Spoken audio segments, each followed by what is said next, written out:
शिव पार्वती का पुत्र था राक्षस अंधक। इस तरह हुआ था जन्म।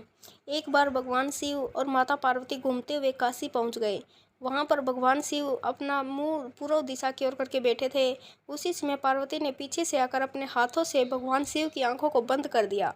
ऐसा करने पर उस पल के लिए पूरे संसार में अंधेरा छा गया।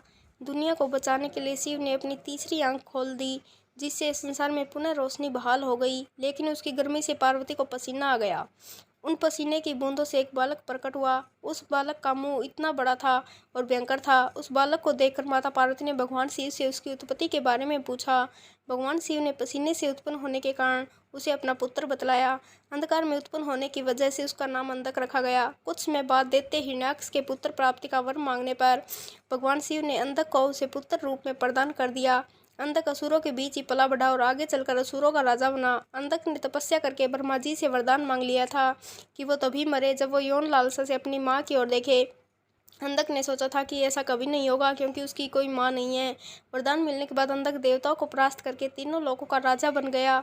फिर उसे लगा कि अब उसके पास सब कुछ है, इसलिए उसे शादी कर लेनी चाहिए। उसने तय किया कि वो तीनों लोकों की सबसे सुंदर स्त्री से शादी करेगा। जब उसने पता किया तो उसे पता चला कि तीनों लोकों में पर्वतों की राजकुमारी पार्वती से सुंदर कोई नहीं है। जिसने अपने पिता का वैभव त्याग कर शिव से शादी कर ली है, वो तुरंत पार्वती के पास गया और उसके सामने शादी का प्रस्ताव रखा। पार्वती के मना करने पर वो उसे जबरदस्ती ले जाने लगा, तो पार्वती ने शिव का आह्वान किया। पार्वती के आह्वान पर शिव वहां उपस्थित हुए और उसने अंधक को बताया कि तुम पार्वती के ही पुत्र हो।